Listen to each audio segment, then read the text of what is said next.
Naofumi was a ugly, lonely, brokey boy who spent all his time playing video games, and also he has no girlfriend. He lost his troubled parents when he was 6 years old, after which he gambled away his family's last savings. He then spent his time reading mangas in the library. One day, a mysterious book fell off a shelf, and when he opened it, he was teleported into the another world. There, he discovered that he had been summoned by some strange mages, along with 3 other unhappy individuals: Ren, the shitty sword hero, Motoyasu, the dumb spear hero, and Itsuki, the worthless bow hero.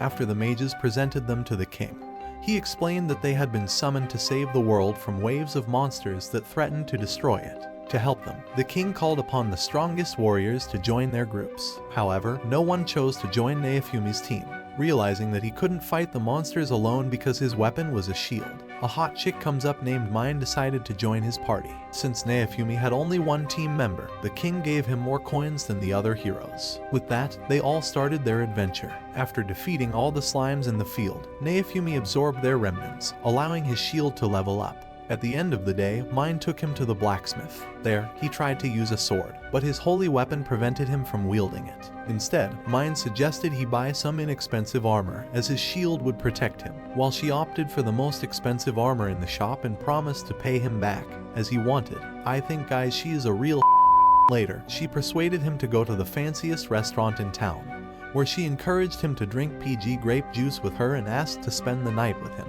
However, our dumb boy, feeling awkward because he only had a single bed, apologized and decided to sleep elsewhere. Such a loser. What would you do guys if she will offer you to sleep with her? He realized he had only 200 silver coins left and chose to hide them beneath his shield before laying down, excited about his future adventures in this new world. When Naofumi woke up the next morning, he found that all of his equipment was robbed. As he tried to wake Mine, guards suddenly surrounded him and took him to the king, spears pointed at him. Mine, now hiding behind the spear hero, accused Naofumi of assaulting her and claimed she had escaped to another spear hero's room. Naofumi denied it all, but then realized that the other hero, Motoyasu, was wearing his chainmail armor. Moso told him that Mine had given it to him as a gift the previous night and suggested that Naofumi deserve punishment of death. While Naofumi tried to understand why Mine would accuse him, he noticed her smirking and mocking him, revealing her deceit and motive to steal his money. Such a gold digger bitch. Furious about being betrayed and framed, especially as the supposedly weakest and useless shield hero, he demanded to be sent back to his world. However, the king explained that summoning new heroes was only possible if all 4 current heroes were killed, so Naofumi's only choice was to defeat all the monster waves. Disgusted at the idea of working with him, the others watched as Naofumi vowed to defeat the waves alone, rejecting any help. Before leaving, in a moment of defiance, he threw his remaining money at Mine and tell him take all the money, bitch, and ignored Motoyasu's attempt to stop him. As Naofumi left, a mysterious spy observed him, leaving him with that incident. Naofumi's situation worsened. His money, respect, and trust were all gone. He had lost everything, until he is going to his journey. If you like this video, make sure to drop a like and subscribe for more video. While traveling around town, Naofumi found that all the citizens were avoiding him due to the false accusations against him. Even the blacksmith seemed ready to confront him. But after seeing the determination in Naofumi's eyes, he relented and offered him a robe, asking him to pay back whenever possible. Alone in the field, Naofumi took out his frustration by physically destroying the slimes, punching them one by one until he had amassed a pile of their skins and managed to reach level 2. When he returned to town to sell the skins, he encountered a merchant who tried to scam him by offering only 1 copper coin for the 20 slime skins he had collected. However, Naofumi knew that the merchant was selling the slime skins to other adventurers for much more, so he confronted the merchant, grabbing his face and threatening him to pay a fair market price. Intimidated, the merchant agreed to a fair deal. Back at the blacksmith's shop, the blacksmith noticed the 5 copper coins Naofumi had promised him. Meanwhile, Naofumi, sleeping in the fields for many nights, discovered some expensive herbs. After absorbing them, he unlocked a new leaf shield, which enhanced the quality of the herbs. When he met a pharmacist one night, he was able to sell the herbs for a high price. With the money, Naofumi managed to buy the cheapest food he could afford. However, one day, 3 thugs ambushed him in an alley, demanding his money. Naofumi reacted quickly, throwing a slime onto one of the thugs and blocking another's knife with his shield.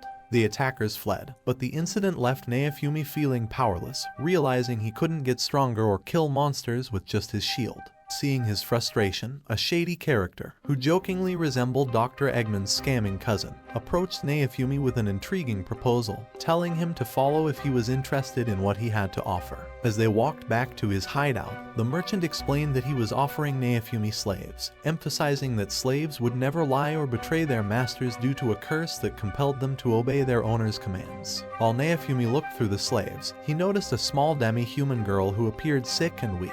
The slave trader dismissively told him that she was the cheapest option available, as she was both physically and mentally unwell due to her previous owner's abuse, and she was likely to die soon.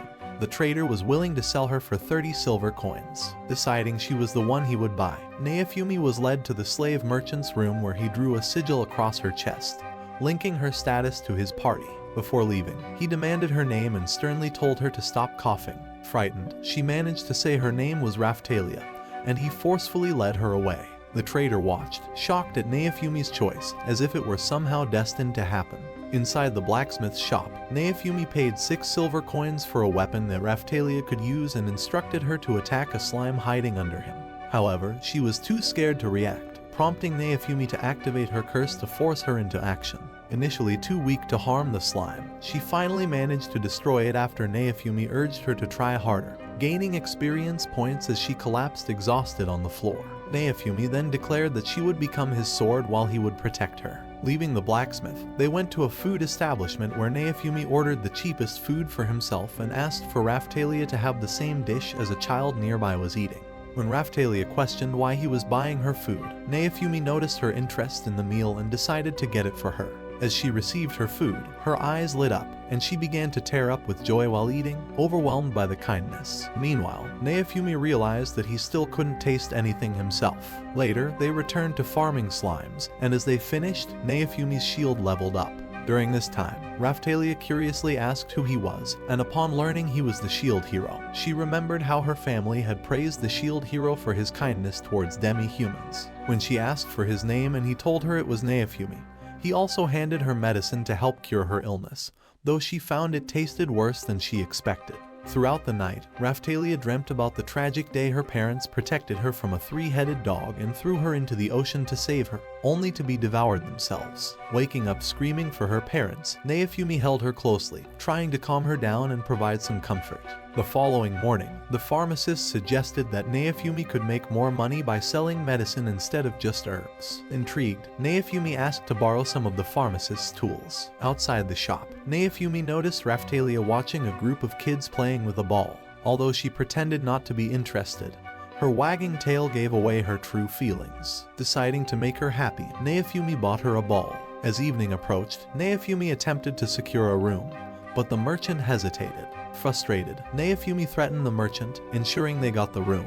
Over the days, Naofumi continued to care for Raphtalia, giving her medicine and selling what they gathered. As they ventured deeper into the forest, they encountered a rabbit. Naofumi urged Raphtalia to kill it, but her reluctance triggered her curse. When he explained that he needed her to be able to fight to survive the upcoming waves that would destroy the world, Raphtalia's resolve hardened, and she killed the rabbit, promising not to be weak and to do anything to stay by his side. That evening, back at the weapons shop, Naofumi decided to buy Raphtalia a bigger sword to prepare her for tougher challenges. The smith showed them a short iron sword that seemed a perfect fit for her. Seeing her grow and take on new challenges, Naofumi began to feel a resurgence of his former self. Realizing they needed more funds, he asked if there was a nearby village where they could earn some quick cash. In the village, Naofumi sold the rabbit's skin to a merchant and asked for directions to a place where they could make quick money. The merchant mentioned a nearby coal pit that could be profitable and directed them there. Inside a barn, Naofumi checked his shield stats on the system, discovering new exclusive effects and skills. He immediately tested his shield's new transformation into a rope shield and cast an airstrike shield, impressing himself though he pretended otherwise in front of Raphtalia. As they ventured deeper into the coal mine, Raphtalia struggled to decide what to call him. Naofumi, showing little concern, told her to call him whatever she wanted. Inside the cave, as Naofumi hammered away at crystals, he noticed Raphtalia shivering. Suddenly, a 2-headed monster appeared, terrifying Raphtalia as it resembled the 3-headed beast that had killed her parents. Overwhelmed by memories, she froze in fear. Naofumi managed to rescue her just as the beast attacked, diving into water to escape and then climbing up a mountainside. Raphtalia confided that a similar monster had killed her family, explaining her nightmares. Confronted again by the beast, now identified as a level 15 monster, Naofumi saw an opportunity for Raphtalia to confront her past and potentially save others from similar fates. He charged at the monster, instructing Raphtalia to attack it as well. However, when one head bit into his shoulder, Naofumi realized his life was in immediate danger. Despite his commands, Raphtalia was paralyzed with fear and unable to move. Recognizing the futility of the situation and fearing for her safety, Naofumi urged her to flee, telling her she would be free once he was dead, sacrificing himself to protect her from the beast. Remembering how her parents were devoured and how Naofumi had consistently supported and protected her since rescuing her, Raphtalia overcame her fear. Determined not to face a future alone, she charged at the monster. She managed to stab it in the head but was flung aside. As the beast turned its attention toward her, Naofumi cast a shield to protect her. Seizing the moment, Raphtalia plunged her weapon deep into the beast's heart, killing it instantly. Their experience points soared as the monster fell, and a relieved Raphtalia rushed to embrace Naofumi, crying tears of relief and joy in his arms. In this moment, Naofumi realized that she had started to call him by his name, signaling a deep bond forged through their shared trials. Meanwhile, other heroes like Madoyasu and Itsuki faced their own challenges. Madoyasu, wielding a lightning spear, managed to slay a monster lion with apparent ease. He thought the waves were a mere cakewalk, underestimating the true nature of the battles they faced. Itsuki, energized by the fight, looked forward to the next challenge, unaware of the complexity and danger that awaited. As they celebrated their victory, knights arrived at the scene. Upon seeing the slain beast, the commander commended them for their bravery and effectiveness. He informed them that the king intended to reward their heroism at the castle, acknowledging their significant contribution to the kingdom's safety. Thus, despite the hardships and the personal battles each hero faced, their valor was recognized, and they were called to receive the honor they deserved. In the village, grateful residents gathered to thank Naofumi for saving them from total annihilation. However, Naofumi was still feeling bitter and told them to feeling no attachment or duty to the people who had initially mistreated him. Despite their attempts to hail him as a local hero, Naofumi rebuffed their accolades, much to their dismay. Seeing this, Raphtalia felt a pang of sadness, wishing that her own parents could have been saved just as they had saved the village. She began to cry, and Naofumi tried to comfort her, feeling conflicted by his emotions and responsibilities. That night, as everyone celebrated their victory in the castle, Naofumi felt out of place, considering the festivities a hellhole, and only attending in anticipation of the cash reward the king had promised. Meanwhile, as Raphtalia moved past Madoyasu, Mine intercepted him and whispered some manipulative suggestions to him. Plotting further intrigues, Raphtalia approached Naofumi, attempting to persuade him to try some of the feast's food, but he disdainfully refused, saying he'd rather drink his own vomit. Just then, Naofumi discovered he had acquired a new ability that fortuitously allowed him to teleport. Recognizing an opportunity, he used this new power to teleport himself and Raphtalia directly to the scene of the Waves invasion. As Naofumi tried to avoid the festivities and the false camaraderie of the castle, Raphtalia arrived with food, determined to have him participate in some way. She quickly convinced him to taste her cake, sparking jealousy in Madoyasu, who had been manipulated by Mine into believing he should rescue Raphtalia from her slave status. Fueled by jealousy and Mine's whispers, Madoyasu threw down his glove, challenging Naofumi to a duel, claiming he wanted to free Raphtalia from her slave contract. In reality, Madoyasu hoped to win her loyalty for himself. Naofumi retorted that owning a slave was legal and tried to leave the scene. But a knight intervened, and the king commanded him to accept Madoyasu's challenge. As tensions escalated, Raphtalia tried to explain that she followed Naofumi by her own will, but her voice was stifled by a knight, and the king accused her of being brainwashed. Feeling cornered and fearing the loss of his only true ally, Naofumi prepared to defend both his rights and Raphtalia's wishes. As the knights drew their swords to enforce the duel, Madoyasu taunted Naofumi, questioning whether he would back down. Facing the prospect of an enforced duel and the challenge to his relationship with Raphtalia, Naofumi stood firm, threatening to destroy Madoyasu if he pushed forward. That night before the duel, Naofumi tried to take a weapon from the arsenal, but it electrocuted him. The system issued a warning, reminding him that he could not use any weapons other than his assigned shield. As the duel commenced, Madoyasu taunted Naofumi, arrogantly telling him to surrender before he wiped his ugly the arena floor. Naofumi, believing that actions would prove louder than words, activated a new shield, bracing himself for the fight. Moroyasu charged, attacking relentlessly with his spear, but he couldn't make even a scratch on Naofumi's shield. Naofumi taunted back, calling him a sore loser and confidently declaring that Moroyasu had no chance of winning since he couldn't pierce his shield. In response, Moroyasu activated his Chaos Spear and intensified his onslaught until he finally managed to slit Naofumi's arm. Seeing an opportunity to level the playing field, Naofumi charged at Moroyasu and punched him in the gut. As Moroyasu reeled from the unexpected blow, he realized that a balloon was stuck to him, draining his strength. Naofumi then revealed several more balloons attached to Moroyasu. These balloons were his secret weapon. With no offensive attacks of his own, Naofumi had cleverly used these devices to exploit his opponent's vulnerabilities. Furious and desperate to end the duel, Moroyasu attempted a powerful jab, but Naofumi used his shield to block it and counterattacked with his two-headed dog shield, knocking Moroyasu away. Seizing the moment, Naofumi launched an airstrike shield, trapping Moroyasu inside a shield prison. Inside the prison, Moroyasu found himself trapped with a few balloons and unable to escape.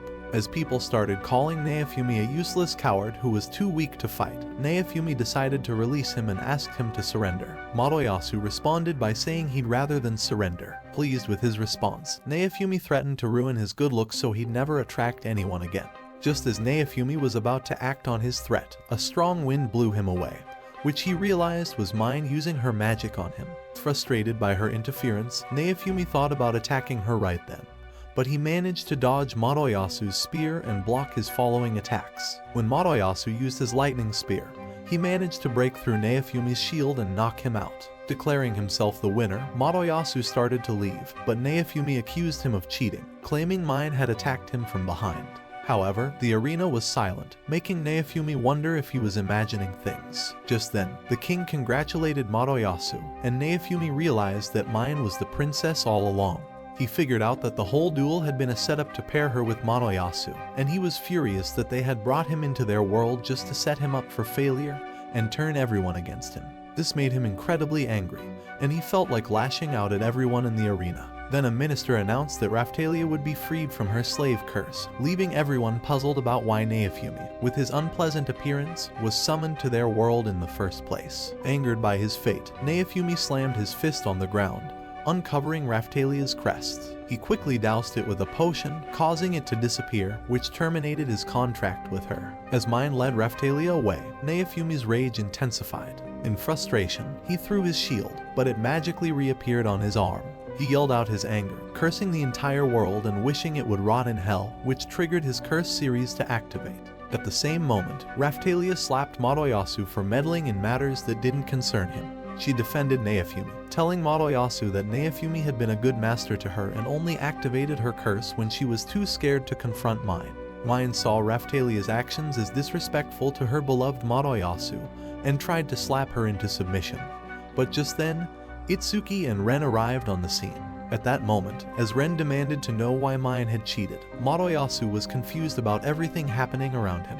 Itsuki told him that he actually lost the duel, but Naofumi had been attacked from behind. Mine refused to admit the truth, suggesting everyone might have just imagined it since no one in the crowd supported this claim. However, Ren countered, pointing out that the crowd was too scared of the king to speak up. As Raphtalia approached Naofumi, she tried to reassure him that she was still the same person as before, but he harshly told her to go away. Despite his rejection, she expressed her belief in his innocence about plotting with the princess. When she attempted to touch him, Naofumi pushed her away, reminding her that their contract was over. However, Raphtalia could see through his tough exterior and began assuring him of her belief in him and her commitment to stay by his side forever, as she had promised. As Naofumi grew angry, thinking he was despised because of his cursed shield, he tried to tear it off. Raphtalia stopped him, explaining that the shield was more powerful than he realized and was the reason they managed to save the village from complete destruction. Naofumi insisted he was a bad guy and had never intended to save the village, but Raphtalia saw through his facade. She reassured him that she could see his true heart and knew he was a good person despite his protests. She declared herself his sword and vowed to follow him to the ends of the earth. Hearing her words, Naofumi realized that this affirmation was all he had ever wanted. However, he then remembered that she had said the same thing right before the catastrophic waves arrived. However, Naofumi had been in a bad mood previously and hadn't paid attention to Raphtalia's words. Now, as she reassured him of her loyalty, he finally saw her in her true, grown-up form. She told him that she was no longer the child he remembered and asked to stay by his side for the rest of her life. As they held each other close, Madoyasu suspected that Raphtalia was still under a spell and wondered how he could break them up. However, Itsuki dismissed his suspicions, telling him that he was either completely oblivious or the biggest moron he had ever seen. The following day, Raphtalia gave Naofumi some leftover food from the castle kitchen. As he ate, he realized that it was the first time he could taste food again. Confused about who she really was, Naofumi questioned her. Raphtalia explained that members of her clan grow quickly as they level up, and this rapid growth was why they were considered inhuman. They matured 4 times as fast as a regular child. That day in the castle, the king announced that Madoyasu would be paid 4,000 silver for his efforts in fending off the waves and rewarded Itsuki and Ren with over 3,000 silver each. However, when it was Naofumi's turn, the king decided to pay him only 500 silver. Before he could even accept it, Naofumi stated that he deserved no reward, having lost his duel to Madoyasu. At this point, Itsuki thought Naofumi was being too harsh on himself and stated that Naofumi would have won the duel fairly and squarely without any interference. Trying to salvage her own reputation, Mine insisted that Madoyasu had won the duel fairly, but Itsuki dismissed her claims, calling her a disgusting cheater. Ren interjected, pointing out that Naofumi had saved a nearby village when the waves invaded and argued that he deserved to be rewarded for that act of heroism. Realizing he had no other choice in the face of the facts, the king grudgingly commanded that Naofumi be paid the least possible amount and rudely told him to get his horrendous face out of the castle. As Naofumi grew angry at the king's words, Raphtalia reassured him that they were better off leaving the corrupt place anyway. Agreeing with her, Naofumi realized this was probably true, and they began to leave the castle together, ready to face their future on their own terms. That day, Naofumi and Raphtalia returned to the slave merchant to initiate a new slave contract for Raphtalia. After the contract was activated, Naofumi discovered that he had acquired a slave user's shield.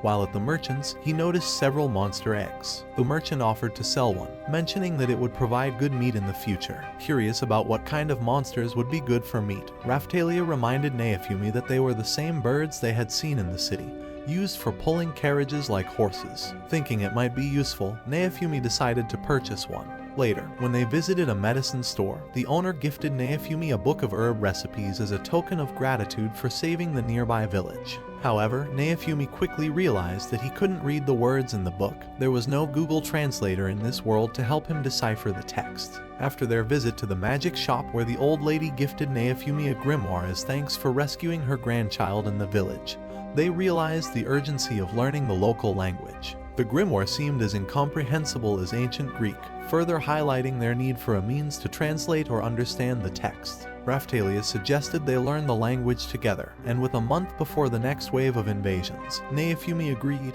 eager to make the most of every moment. They decided to spend the night in the village, and Raphtalia was delighted by the idea. The next morning, they witnessed the hatching of the dragon egg they had acquired, and to Naofumi's surprise, the young bird immediately flew onto him, mistaking him for its parent. Over the days, Naofumi embraced this role, and the bird grew rapidly, doubling in size within a week.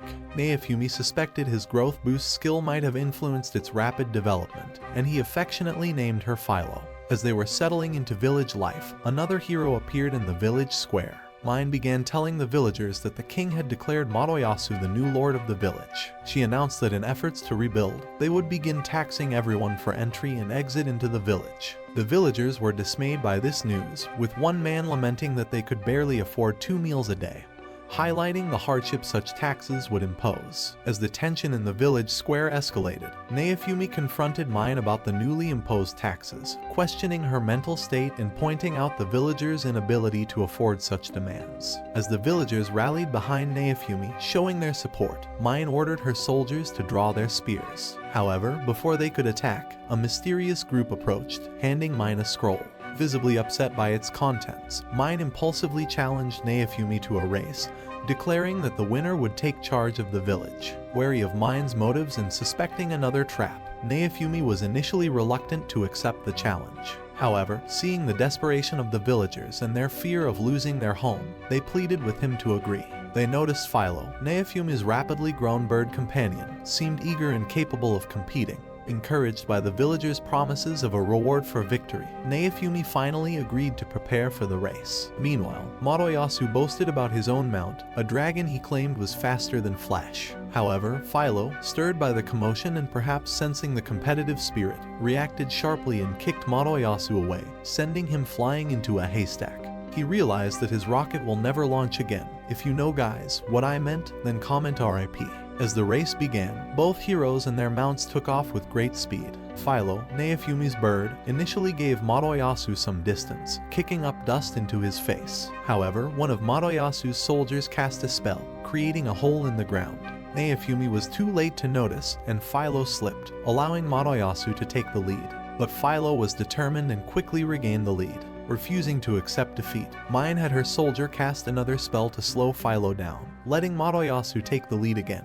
But Firo, full of determination, breezed past his dragon, even managing to blow dust onto Mine in her desperate bid for victory. Another spell was cast by Mine's soldier to increase Moroyasu's speed, but Firo was relentless. As Moroyasu moved to block them, Naofumi, now aware of the earlier holes, used his airstrike shield to help Firo jump over the obstacle, and they continued their charge toward the finish line.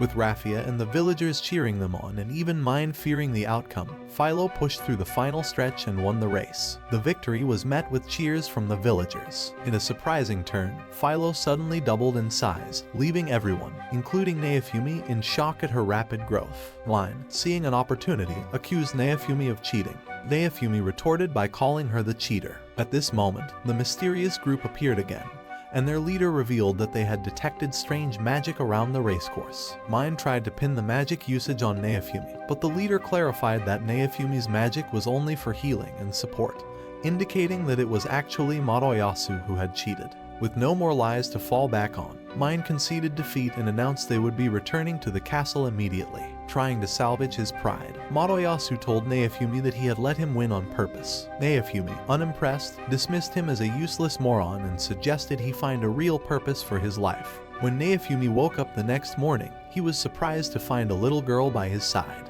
Startled, he backed away, questioning her identity. The girl simply told him she was hungry. As they made their way to the weapon shop later that morning, the smith jokingly asked Naofumi how many wives he intended to have in his harem, noticing the company he kept. It was then that Firo, who had noticed food at the shop, declared her hunger. The amused smith encouraged her to take a bite, at which point Firo transformed back into her bird form and devoured everything in one gulp. After the meal, Raphtalia explained to the smith that the slave merchant had informed them about Firo's clan. She shared that some of the birds could hatch as the king or queen of their flock and possess the ability to assume a humanoid form. Furthermore, they needed a special crest before they could be tamed. When they tried to give Firo the crest, hoping to form a new contract with Naofumi, she had initially resisted violently before eventually agreeing. As the conversation continued, the smith curiously asked what they really needed from him. Naofumi explained that he needed clothes for Firo because her transformation tore her clothes apart every time. He lamented the financial drain, joking that he was on the verge of going broke from constantly replacing her outfits. He asked the smith for a special kind of dress that would accommodate transforming species, but the smith, clearly out of his depth, suggested they visit a dressmaker instead. Upon arriving at the dress shop, Naofumi told the dressmaker that they needed a dress for Firo that wouldn't rip apart whenever she transformed. When they visited the dressmaker to request a transforming outfit for Firo, they were told that magic threads were necessary to sew clothes that could handle her transformations. The dressmaker explained that the cloth would be made from Firo's own mana to ensure a strong connection with the material. However, lacking the required magic threads, the group decided to visit the magic shop next. There, the owner informed them that she had run out of magic gemstones, which were rare and needed for the threads, but she promised to source some within a few days. In the meantime, Naofumi and his companions traveled around the village, hoping to earn some quick cash by running errands. During their rounds, they encountered a villager who was on his way to help his mother with a special medication. Sensing an opportunity, Naofumi offered him a ride for 1 silver, but the man confessed he was worse off financially than even a beggar. Naofumi, adapting to the situation, suggested he could repay with food instead. To speed up their journey, they ditched the carriage and Firo took off flying. Upon reaching the village, a guard asked for an entry fee, but Naofumi flashed his pass, declaring himself a VIP, and they were let through. Inside the village, Naofumi delivered the potion to the sick lady himself, instructing the villager's son to go count the stars or distract himself. While the man was out, Naofumi enhanced the potion's power, reviving the lady almost miraculously. When the son returned and found his mother fully recovered, he was astonished and asked Naofumi about the magic spell he used. Naofumi, pressed for time, brushed off the inquiry and reminded the man to fulfill his end of the deal. True to his word, the man provided food equal in value to the agreed amount. As Naofumi rode away, he pondered the potential of becoming a millionaire by offering similar services to broke travelers, possibly charging them for the food and then selling the food for cash. A few days later, while transporting a new merchant, Naofumi learned that he had become famous around the villages. The merchant began teaching Naofumi how to craft gemstones and imbue them with energy. Over the course of several days, Naofumi not only learned this new craft but also picked up a few spells. By the end of the week, Naofumi's newfound skills in gem crafting had earned him a place within the merchant's network, often referred to as the trader group. This group was a hub for traders and informants, and through his association, Naofumi gained access to a wealth of information flowing through the cities. He learned that Motoyasu, the hero previously branded more favorably by the kingdom, had managed to save a dying village by discovering a legendary crop capable of growing even during famine conditions. This news highlighted the ongoing rivalry and differing paths of the heroes, each carving out their roles and reputations within the world. Naofumi was skeptical about Motoyasu's recent success with the legendary crop, suspecting that ever the schemer, must have been behind it, given Motoyasu's general ineptitude. Meanwhile, he learned that Ren had embarked on a journey through the southeast, battling new monsters in a bid to increase his strength. The whereabouts of Itsuki, however, remained a mystery, sparking rumors that he might have ventured into a dangerous dungeon or even joined the military of another city. These insights affirmed to Naofumi that the merchant's offer to share his knowledge and connections was indeed a reward far surpassing ordinary treasures. Further enriching this new partnership, the merchant presented Naofumi with a parting gift, a substantial portion of his possessions, including a deed. When Naofumi showed this deed to a mining chief, it turned out to be incredibly valuable. The chief excitedly informed him that he had essentially struck gold, offering Naofumi access to any gemstone he desired. Seizing this opportunity, Naofumi requested magic thread gemstones. The next day, Naofumi and his companions followed the mining chief's directions and arrived at an ancient site that led them to a cave. Naofumi explained to the group that the cave had been abandoned and taken over by monsters, making it their new home. As they explored the depths of the cave, they eventually came to an empty chest, which led them to wonder about its contents and what might have been stored inside. Firo, always curious and alert, pointed towards a new passage, urging the group to delve deeper. However, when Firo hesitated to follow further into the unknown, Naofumi, out of frustration, threatened to abandon her. This motivated Firo to continue, and they soon came across a monster's footprint. The Magic Lady, a knowledgeable member of their group, identified it as belonging to a dangerous beast. Despite her warnings about the risks, Naofumi insisted on pressing forward. As they ventured deeper, their torch suddenly went out, and they began to hear mysterious voices echoing through the darkness. The Magic Lady quickly advised them not to listen, warning that it was likely a trap designed to divert their attention and lead them astray. Acting swiftly, she cast an anti-illusion spell, revealing that the source of the disturbance was merely several bats. As they moved through the tunnel, they finally found the gemstones, but a new monster had taken over the area. Naofumi was worried about how they could get the gems without the monster destroying everything. However, Raphtalia and Firo didn't hesitate and attacked the monster immediately. Raphtalia tried to stab it with her sword, but the monster dodged and pushed her away. It also dodged Filo's kick, but she hit it with her fire blast. The monster almost scratched Naofumi's face, but he managed to fend it off. Firo then kicked it in the face and quickly pulled Naofumi back just as the monster was about to release a powerful lightning attack. Naofumi realized he had a close call and wondered how they could defeat the monster. He then noticed Raphtalia casting her mirage spell and sneaking up on the beast. However, the monster heard her footsteps and almost took her out right then. Firo explained to Naofumi that the beast was very sensitive to sound. As it lunged at them, Naofumi used a new skill and instructed Firo to scream into his shield.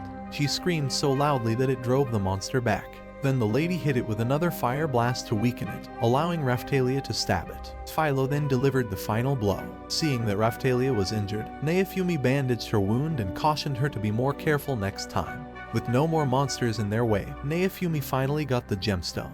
The next day, Firo started turning her mana into magic threads but was quickly worn out from all the effort. The next day, Naofumi handed the dressmaker the magic threads for Firo's outfit. When they saw her in her new clothes, they were stunned by how amazing she looked. Naofumi felt relieved that he wouldn't need to spend more money on her wardrobe.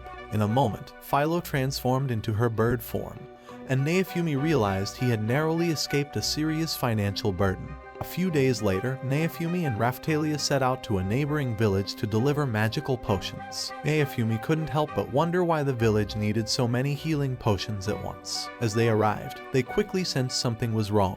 The village chief explained that the trees surrounding the village were turning into monsters and attacking people, forcing them to abandon their homes. Realizing that adventurers trying to reclaim the village were still trapped there, Naofumi ordered Firo to rescue them. Soon after, Firo returned with the adventurers, who she criticized for risking their lives despite their slim chances of defeating the monsters. Raphtalia reprimanded her, urging her to take back her harsh words, but Firo was indifferent. When the villagers heard Firo speak, the chief wondered if Naofumi was the famous traveler they had heard about. Naofumi denied it, not wanting to get involved in their problems, but the chief saw through his denial and pleaded with him to help heal the sick villagers. Naofumi agreed. After handling the situation, they returned to their town with the monster as their trophy. Although Raphtalia was disappointed she couldn't offer Naofumi any gifts, two men approached them saying the beast was a rare find for the town's ritual. Seizing the opportunity, they agreed to sell it and were able to buy Naofumi a special tool for crafting metals. Raphtalia told him it was their special way of thanking him for being a good partner. Later, as they were preparing to leave for a new village, they encountered two travelers. After serving them breakfast, the lady told them to go back to their city because the village was suffering from a terrible plague. However, Naofumi saw this as a chance to make some extra money, and decided to head to the village anyway. Upon arrival, he informed an old man that he was there to sell healing potions. Recognizing him as the famous traveler from the stories, the old man quickly spread the word. The village doctor then brought Naofumi to a room filled with sick people. Naofumi gave a potion to one sick man, and everyone was amazed to see him quickly recover. That night, Naofumi decided to charge the doctor 10 times his usual rate, and warned that the villagers would get sick again if they didn't find the cause of their illness. The doctor explained that the sickness started after a dragon on a nearby mountain was killed, and its decaying body had poisoned the air, making everyone around sick. Unable to burn the dragon's body to stop the disease due to the poison, the villagers were desperate. Seeing a lucrative opportunity, Naofumi told them he would help for a fee 50 times higher than normal. They then headed towards the mountain, encountering several monsters along the way. Naofumi, thinking it would be a waste of time to fight them all, cast a spell on Firo that allowed her to speed through the monsters all the way to the mountain. When they reached the dragon, Naofumi was trying to figure out how to dismantle it. But before their eyes, the dragon began to come back to life. Realizing this, Naofumi understood that all their plans were now in jeopardy. As they began to retreat, Firo jumped ahead and flew straight toward the dragon, striking it with a punch. When the dragon released a cloud of poison gas, Naofumi managed to block it, but the smoke began to overwhelm Raphtalia. Determined to kill it, Firo charged again, dodging its attacks. However, Naofumi thought it best to retreat and started calling Firo to turn around. But in that moment, the dragon swallowed Firo whole, leaving Naofumi and Raphtalia fearing they would never see her again. As the dragon spewed more gas, memories of Naofumi's first moments with Firo and watching her transform flooded his mind. His anger surged, triggering his curse series. The power of his shield began to intensify with his hatred. Approaching the dragon, Naofumi was smashed into the ground, and Raphtalia feared he had met his end. But he emerged, raising the dragon's foot off him as his powers grew even stronger. Raphtalia tried to intervene but was blown away. Naofumi unleashed a powerful light that shattered the ground and cleared the dust, revealing his flaming shield. As the dragon struck with its tail, he burned it off, fueled by the pain of betrayal. His shield flared even brighter, and he knocked the dragon down, ready to incinerate it. Just then, he heard Raphtalia's voice, and his mind snapped back to reality. He found her wounded and saw her collapse unconscious. Desperate to save her, Naofumi began casting healing spells, but Raphtalia remained unresponsive. While distracted, the dragon attacked again, but his shield protected him. Realizing he could not save Raphtalia and fight the dragon simultaneously, Naofumi tried to extinguish the flames of his shield. Just then, the dragon began to scream and suddenly collapsed, passing out. As Naofumi puzzled over what had just happened, Raphtalia regained consciousness, only to nearly pass out again. She asked who had slain the dragon, but Naofumi had no clear answer. To their surprise, Firo emerged from the dragon's belly, very much alive. She explained that while inside, she had discovered a purple crystal, which Naofumi suspected was the dragon's power core. Realizing its potential immense power, Naofumi asked her where the crystal was, only to learn that she had already swallowed it. As Raphtalia began to look increasingly ill, Naofumi insisted they return to the village. However, Raphtalia urged that they must burn the dragon's corpse before leaving. That evening, after they had returned to the village, the doctor offered to pay Naofumi for defeating the dragon. Instead, Naofumi instructed him to use the money for Raphtalia's treatment, as her worsening health was more important to him than any wealth. The doctor then revealed that Raphtalia was suffering from a powerful dragon curse beyond their ability to cure, and offered the money again, suggesting it might help in future efforts to aid her. As Naofumi sat with Raphtalia, contemplating her recovery, Firo offered him another crystal she had found in the dragon. Naofumi embedded this second crystal into his shield, hoping it might bestow a new skill that could assist in their ongoing challenges. As Naofumi reflected on the recent battle, he realized his rage had put Raphtalia in danger. He apologized, saying they should have never taken on the dragon. However, Raphtalia blamed herself, feeling too weak and useless in the fight. Firo added that her attack had indeed complicated their plans. Trying to lighten the mood, Naofumi reassured them that they were stronger than ever and would face their battles together. When Raphtalia suggested he spend the night with her in a suggestive manner, Naofumi, not in the mood for such advances, humorously suggested she spend her night reading the Bible instead.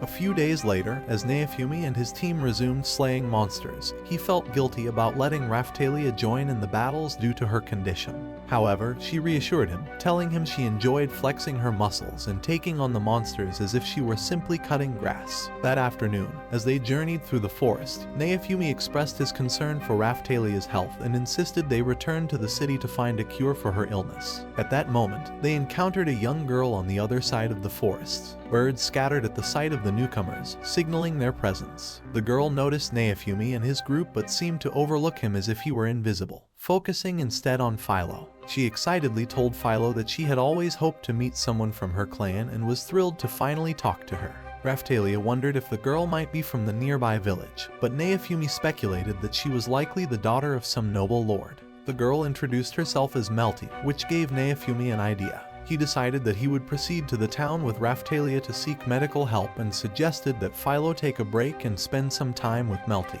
Happy to relax from their rigorous schedule, Firo transformed back into her human form. Melty was delighted to have made a new friend, and the two quickly began to bond. That evening in the village, Naofumi was busy healing the villagers with his potions. Later, while he was bandaging Raphtalia's wounds, Firo shared that Melty was a lost girl who had been separated from her security detail and couldn't find her way back to the city. At that moment, Melty approached them, requesting an escort back to the city so she could reunite with her family. She stressed the urgency of her duty in the capital and promised Naofumi a reward of more gold than he could carry. Naofumi was tempted by the possibility of becoming a millionaire, but he was also concerned about the potential trouble of being involved with a noble lord's daughter. Firo argued that they couldn't just abandon her, and Raphtalia believed that helping Melty was the right thing to do.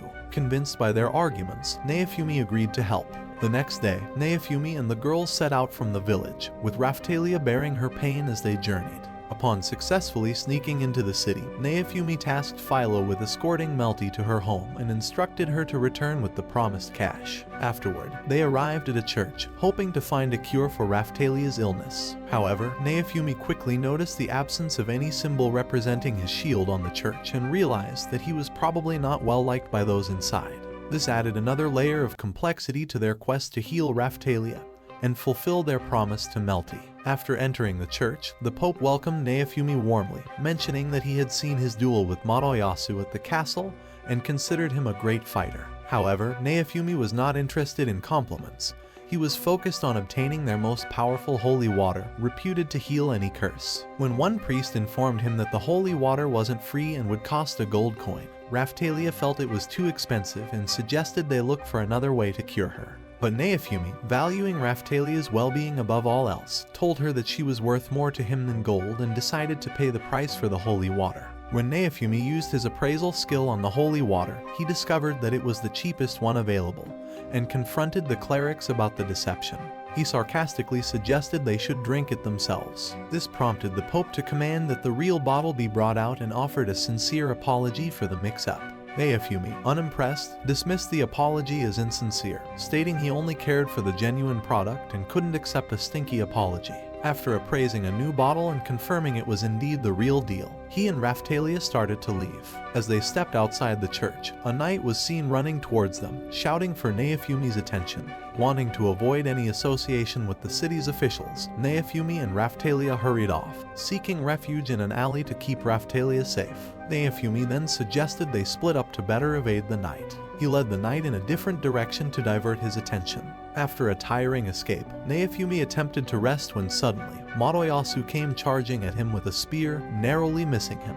Naofumi questioned if Madoyasu had lost his mind. Madoyasu explained he was there to free another slave girl, causing Naofumi confusion since he believed Madoyasu was referring to Raphtalia. However, Madoyasu clarified that he had seen an angel in Naofumi's group and had come to rescue her instead. This revelation left Naofumi even more bewildered, trying to understand who Madoyasu was actually referring to. As the situation escalated, Madoyasu, infatuated by Firo, declared his affection, calling her an angel and revealing his aspirations to include her as a second wife in his own harem.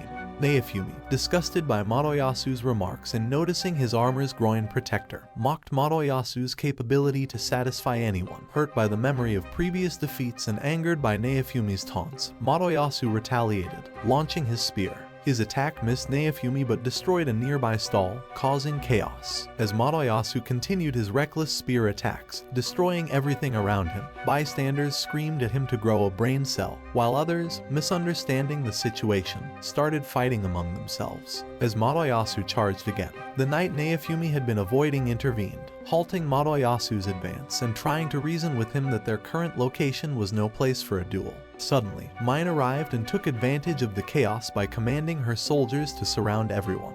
Revealing a royal order, she demanded that Naofumi and Madoyasu duel, showcasing her sadistic enjoyment of Naofumi's suffering.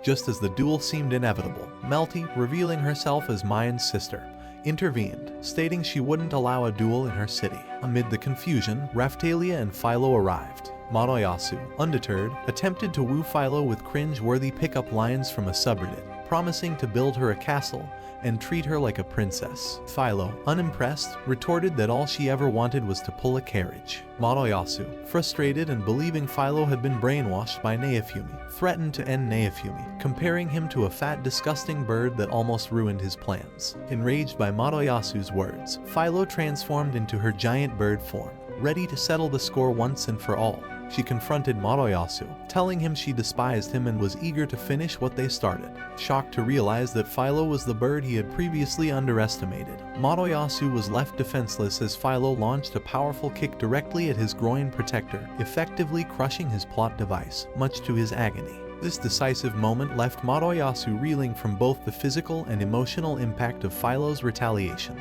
As the day wore on, Melty approached Naofumi, seeking a private conversation, but Naofumi, already fed up with the royal antics and untrustworthy faces, was not in the mood for more royal drama. That evening, when they arrived at the smith's shop, Naofumi bluntly demanded to know Melty's true identity. She revealed that she was the second princess of the kingdom and the first in line to the throne, a position that put her ahead of her less competent sister, Mine.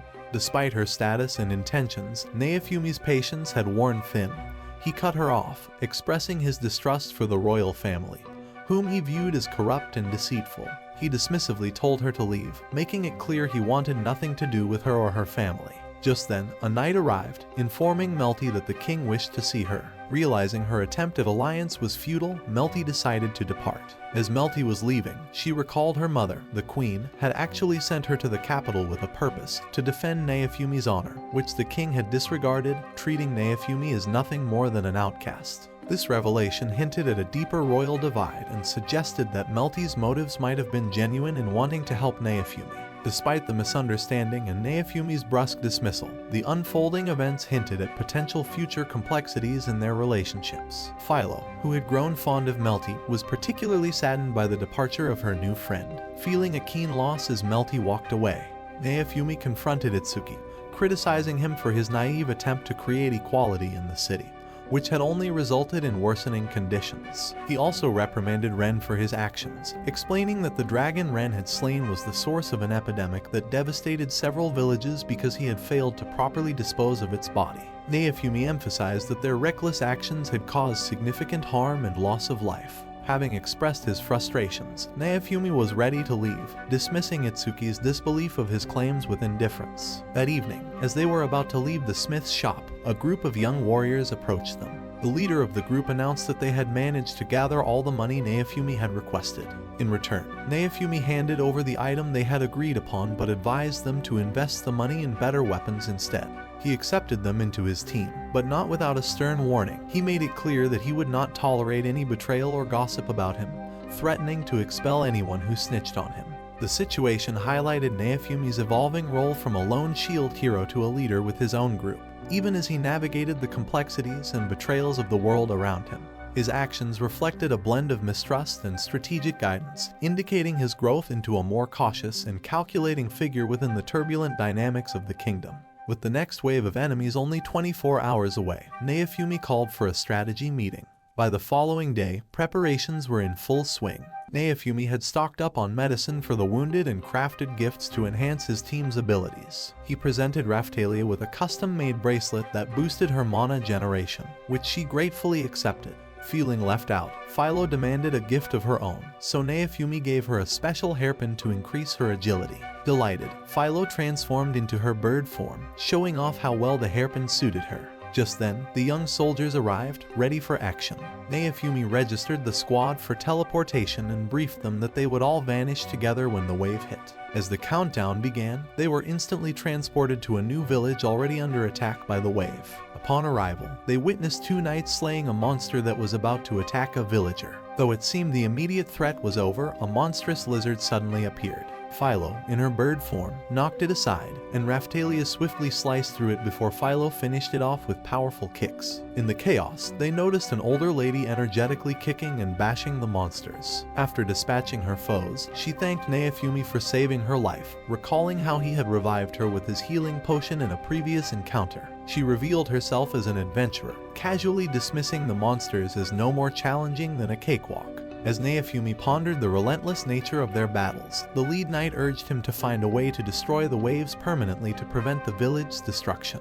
The old lady reassured them that she would help protect the village while Naofumi and his team sought a solution.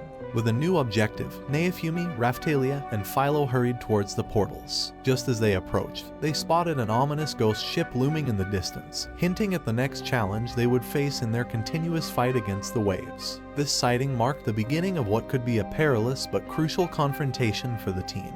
As Naofumi, Iduki, and the others faced off against the monsters around the ghost ship, Firo took to the skies for a better vantage point. From above, she watched as Ren managed to slice through the skull captain of the ship, only for it to eerily return to life and rejoin the battle. As the situation intensified, Ren and Moroyasu found themselves back to back, confronting the undead threat. Ren proposed that they focus their efforts on taking down the skull captain first, seeing it as the immediate threat. However, Moroyasu, driven by his own ideas, disagreed, suggesting instead that they target the Cum creatures. He believed that defeating them might help in luring out the Soul Leader, the entity he presumed was responsible for the waves of monsters. Just then, Naofumi joined them on the ghost ship. Moroyasu, showing his usual disdain, dismissed Naofumi and urged him to leave, uninterested in his presence. Undeterred by Moroyasu's attitude, Naofumi quickly analyzed the situation. Understanding that the recurring monsters were tied to the waves themselves, he suggested that the only effective strategy was to halt the waves altogether. Demonstrating quick thinking and leadership, Naofumi intervened by blocking the captain and shoving it overboard, emphasizing the need for unity, urging the heroes to fight together rather than separately. As a new creature, the Kren attacked, Naofumi shielded himself, calling out to the others to stop their squabbling and focus on the real threat. Amidst the ongoing chaos, Ren and Moroyasu resumed their bickering, failing to seize the gravity of the situation. With the immediate threat momentarily under control, Naofumi began to consider a strategy to confront the Soul Eater without having to kill the zombie captain again, aware that it would likely just resurrect. He needed a plan that would draw out the Soul Eater and allow them to deal with the root cause of the waves directly, thereby stopping the endless cycle of monsters reappearing and ensuring a more permanent resolution to their dire predicament. In the heat of the battle, Naofumi noticed that the shadows cast by the zombie were behaving unusually. He quickly instructed Raphtalia to cast her light magic on them. As she illuminated the shadows with a burst of light, Naofumi directed her to attack the now visible shadow. Raphtalia stabbed it without hesitation, causing a spirit flame to rise toward the sky. Ren, catching on to the strategy, also attacked another shadow, resulting in more spirit flames rising from the ship. It became apparent they were surrounded by soul eaters, not just battling a single entity but an infestation. As the spirits coalesced into a massive, dimensional soul eater above the ship, the gravity of their situation became undeniable. Ren, Itsuki, and Madoyasu combined their attacks and unleashed a powerful assault on the beast, but to their dismay, it remained unscathed. Realizing their traditional methods were futile, Naofumi called on Firo to use her wind magic. She conjured a tornado that struck the Soul Eater, but even that powerful wind magic didn't faze the creature, which began preparing a potentially lethal attack. Anticipating the severity of the incoming attack, Ren and Madoyasu charged at the Soul Eater, an act Naofumi regarded as reckless. He prioritized the safety of Raphtalia and Firo, shielding them from the mighty blast that rocked the ship. Soul Eater prepared an even more devastating attack. Firo activated a new power, managing to bash the creature from side to side, disrupting its focus and aim. Raphtalia seized the moment to strike at the Soul Eater, with Firo continuing to harass it, narrowly dodging its deadly jaws. Observing that the monster's vitality was waning, Naofumi felt a glimmer of hope that they might actually defeat the behemoth. However, he remained concerned about the potential destruction of the village if the battle dragged on. Determined to end the threat once and for all, Naofumi decided to use his Rage Shield, a powerful but risky move. Raphtalia, ever loyal and courageous, reassured him of her unwavering support, declaring herself his sword and ready to follow him to the ends of the earth. This moment of unity and determination underscored their deep bond and shared resolve to protect their world, no matter the cost. As Naofumi summoned his Rage Shield, a surge of powerful energy began to envelop him, fueled by the light around him. Inside his consciousness, a startling realization emerged. The soul of the dragon, long thought to be subdued, was still alive within his shield. Triggered by this intense connection, his shield and armor underwent a formidable upgrade, manifesting as he burned with the dragon's fiery rage. The transformation caught the attention of the other heroes who watched in awe and confusion.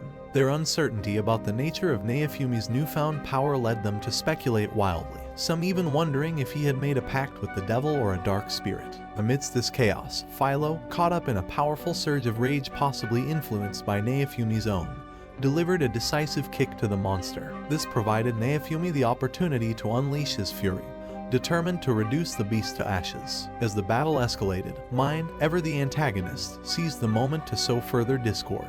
She began proclaiming loudly that Naofumi was a wild beast, unfit to be called a hero. Her words, meant to discredit him, only highlighted her own desperation and manipulative nature. In contrast, Raphtalia, ever loyal and observant, called out Mind's hypocrisy and uselessness. She openly questioned why the other heroes weren't supporting Naofumi, who was clearly fighting not just for himself but for the entire world. In the midst of the chaotic battle, just as Naofumi was feeling the strain, the pirate and a Kren emerged, threatening to overwhelm him. However, Ren swiftly intervened, slaying the pirate with his crimson sword, while Itsuki targeted the Kren with a thunder shot. Recognizing the dire necessity of unity, Madoyasu finally set aside his differences and joined in the effort to combat the larger threat. Together, they coordinated an attack on the Soul Eater. Naofumi used the distraction provided by the others to create an opening, and all the heroes, including Madoyasu with his spear, struck simultaneously. Despite their combined efforts, the monster seemed nearly invincible, continuing to rise after each assault. Meanwhile, within the depths of his consciousness, Naofumi battled not just physical foes but his internal fury. As he struggled, Raphtalia appeared beside him in his mind, her voice cutting through the chaos. She told him she believed in him, and in that moment, his rage dissipated. Naofumi remembered his vow to protect both Raphtalia and Firo and recognized that the Rage Shield, while powerful, was doing more harm than good. This realization spurred him to access deeper powers. With renewed focus, Naofumi unlocked a new skill and managed to trap the monstrous Soul Eater within a shield prison. As the beast attempted to break free, Naofumi fortified the prison with iron rods that impaled the creature. He then began casting a spell, aiming to finally subdue or perhaps even vanquish the seemingly unkillable foe. This critical moment underscored the power of teamwork and trust among the heroes. It also highlighted Naofumi's growth, both in his mastery of the shield's abilities and in his understanding that true strength often comes from restraint and the support of trusted allies. As Naofumi cast his spell, the outcome of this epic confrontation hung in the balance, with the hopes of defeating the Soul Eater and perhaps finding a way to end the waves once and for all. As the Iron Maiden manifested from the sky and enclosed the monstrous Soul Eater within its formidable structure, it descended into the abyss, effectively ending the beast's reign of terror. The monster was finally dead. The victory was costly, however, as Naofumi collapsed from exhaustion, and Firo also showed signs of fatigue, bewildered by the turn of events. While the other heroes, notably Madoyasu, begrudgingly recognized Naofumi's pivotal role in the victory, their envy was palpable. Madoyasu, in particular, vowed to outperform Naofumi next time, but Firo, quick to defend Naofumi, called him a sore loser. At that moment, the tension was momentarily broken by the sudden appearance of another Soul Eater, which Ren noted was an anomaly that hadn't appeared in any video game scenario they knew of.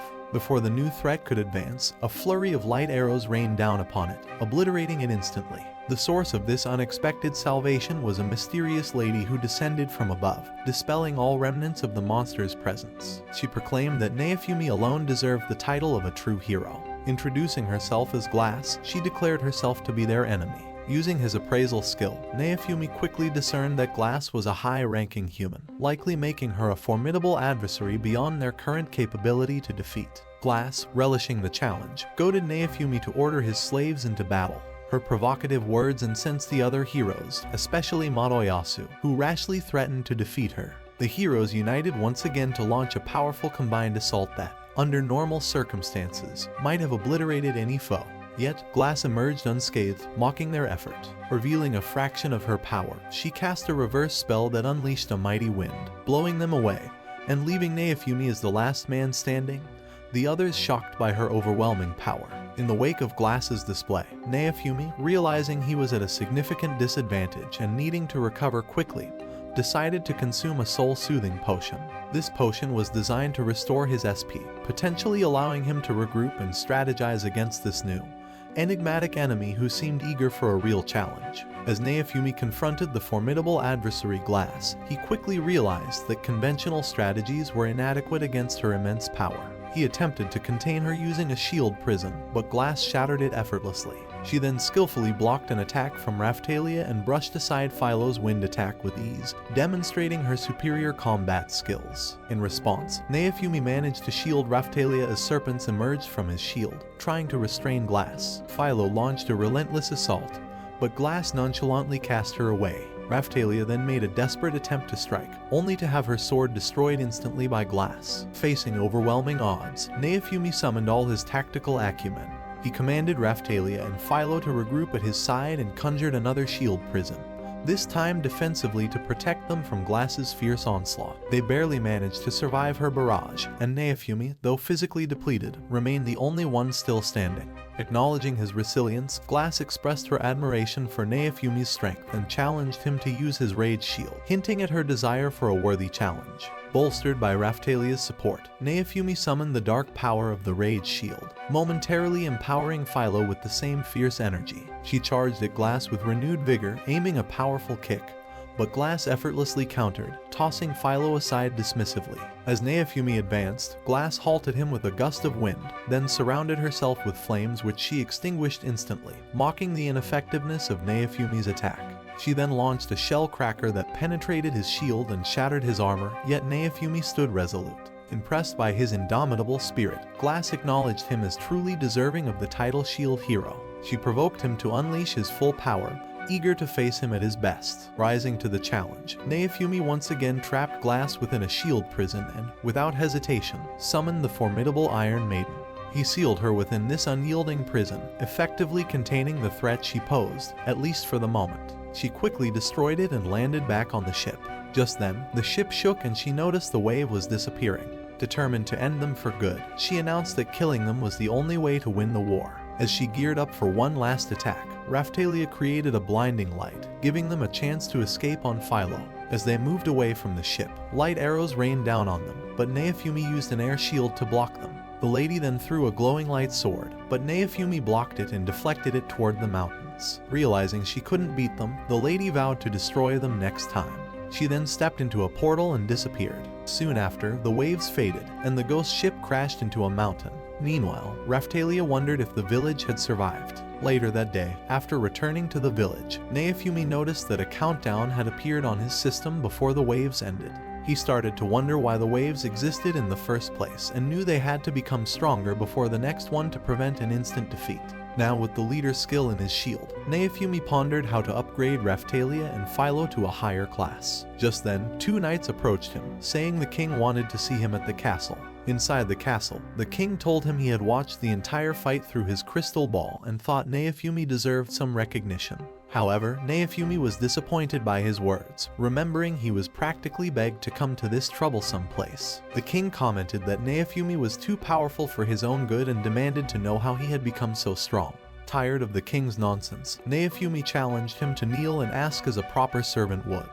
But this angered the king, who then ordered his knights to surround Naofumi. Unfazed, Naofumi warned them that he would destroy them effortlessly, dismissing them as no better than trash. As Naofumi began to leave, the king threatened to harm Raphtalia and Firo, saying he would make them pay for Naofumi's actions. This made Naofumi very angry, and he threatened to destroy the king if he ever harmed them.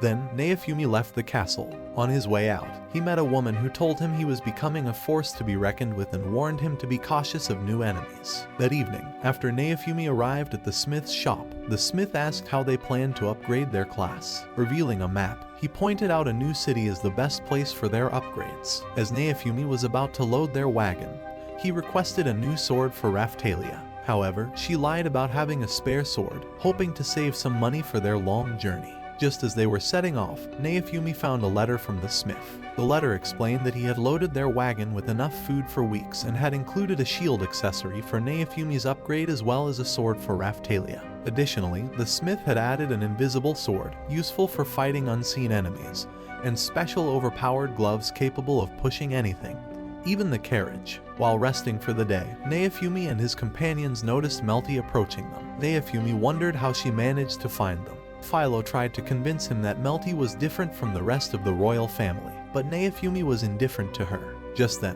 Melty urged him to return to the castle immediately to meet with the king, but Naofumi flatly refused. Trying a different tactic, Melty suggested that Naofumi apologize to the king and make peace to avoid losing more of his earnings. Naofumi scoffed at the idea, saying he'd rather be sick. He argued that he was helping their world by fighting off the waves. However, Melty grew frustrated and started yelling, questioning why he couldn't just get along with her father and urging him to make peace before the king got into trouble with the queen.